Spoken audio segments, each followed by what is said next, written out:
Hello, water sign. So, tignan natin guys, ano ba ang inyong gabay kapalaran ngayon. Okay, so bago tayo guys mag-start sa mga nais palang magpa-private reading, ayan, iiwan ko na lang yung link ng aking Facebook sa atin pong description box below. Okay. Water sign. Meron po tayong intuition.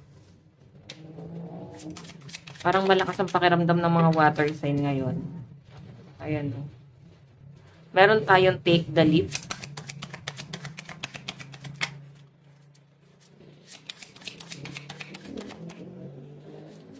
Okay. Meron tayong indecision. Okay. So, I think malakas ang pakiramdam ngayon ng mga water sign. Pero hindi kayo guys sure kung tama ba yung kutob na nararamdaman mo ngayon. Okay. Pero, I think, ano siya eh. Parang meron kang gusto rin guys malaman. Ayan, take the leap. Ito kasi guys, new beginning. Okay, tingnan natin. So, pwedeng mapabago nito ang desisyon mo sa buhay. Or pwedeng mapabago nito yung pananaw mo. Alin lang yan sa dalawa. Meron tayong judgment. So, water sign may pinapakita sa akin dito. Parang meron kang pinakikiramdaman ngayon. Hindi ka lang guys sure talaga kung tama yung nararamdaman mo. Ano ba to? Meron ka bang pinagdududahan na tao? Pwedeng pinag-iisipan mo ngayon yung ginagawa niya ngayon. Ano ba intention nitong taong to? Maganda ba yung intention sa inyo? Or pwedeng hindi naman guys maganda yung intention. Okay? So, kung makita nyo guys, maganda na yung meron kayo. Parang maganda na yung pamumuhay na meron ka. Pero kung makita nyo, siguro may babalik sa buhay nyo. Baka kasi guys, i-take advantage ka ng mga tao sa paligid mo. Kasi meron ka na. Ayun, skill development. So, para bang may napapatunayan ka na sa buhay mo. Ang problema lang dito, water sign, meron, parang minsan hindi ka makapag-decide sa kung anong meron ka ngayon. Okay, like, ano ba to? Ayos na ba ang dali ng pera mo ngayon? Nagkakaroon ka na ba ng magandang trabaho ngayon? Okay. So, kung ito naman kasi sa mga client or customer mo, or pwedeng sa boss mo, or pwedeng sa mga katrabaho mo, or kung sino man guys, pwedeng may nararamdaman kang kakaiba sa kanila. Patungkol sa intention nila, or sa kabutihan na ginagawa nila sa inyo. Baka napag-iisipan mo kasi hindi naman sila guys ganyan. Tapos biglang may pagbabago. Okay. Or pwedeng meron kang iniisip dito na isang tao na parang ilang araw mo na guys iniisip-isip. Okay. So, tignan pa natin guys.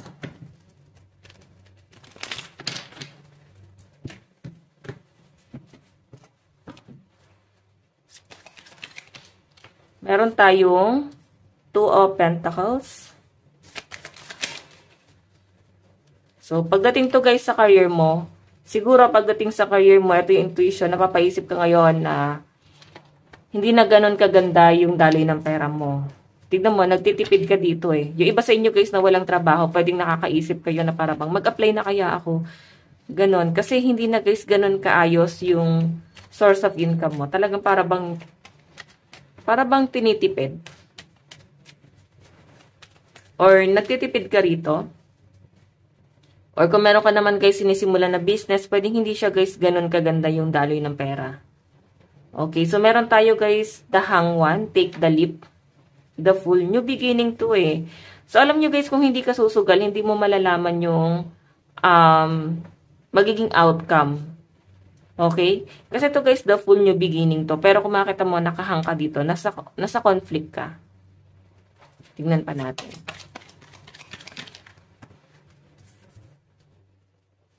Okay.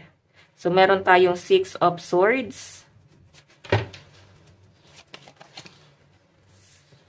Meron tayong Four of Pentacles. Okay. Ayan. Naharang-harang kasi guys. Meron tayong Seven of Pentacles. So, yung iba sa inyo guys, may nakikita akong relocation, travel, pero hindi kayo guys makapag-decide. Ano ba to? May biyahe ba kayo?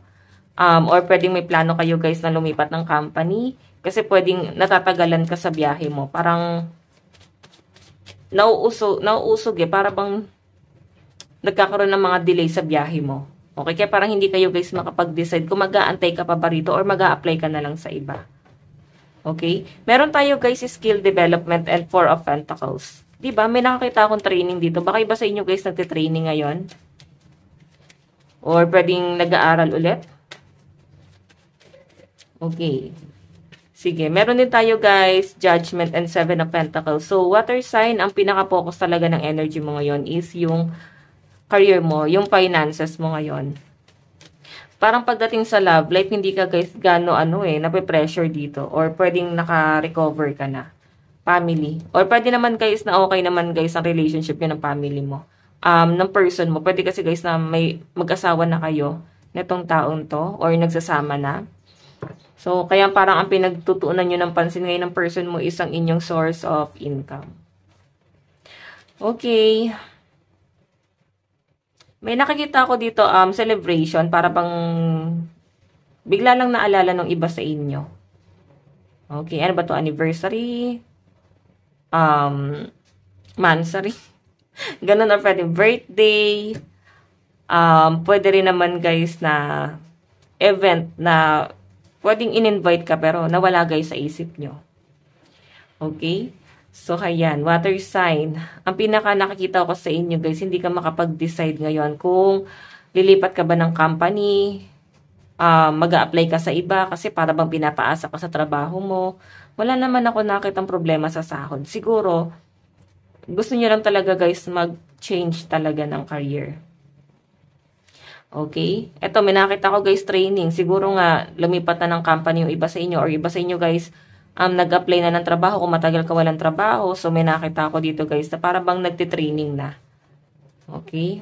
Tingnan pa natin advice. Meron tayong reveal what need to be seen. So, I think meron kayong madidiscover ngayon. Water sign na hindi mo guys ina-expect yung bagay na yan. Kung ano man yung madidiscover mo. Tignan pa natin. Meron tayong remembrance, remembering love, lost, healing. So, patungkol to guys sa love life mo. I think bigla mo lang guys naalala yung person mo. Ayan. So, pwedeng naghiwalay na kayo, water sign na tong taong to. And para bang ngayon nasa healing process ka pa rin. Okay. So, kaya siguro guys, eto, or bigla kang naalala ng person mo, Four of Pentacles. Nag-hold back tong person mo. Or pwedeng hanggang ngayon, naalala niya pa rin yung memories niyo, kabutihang nagawa mo sa kanya. Yun yung nasa-sense ko, guys, no? Okay, nasabi ko na ba, lucky number mo, 29 and 34. Ito lang po ang inyong reading. Maraming salamat po. Bye-bye.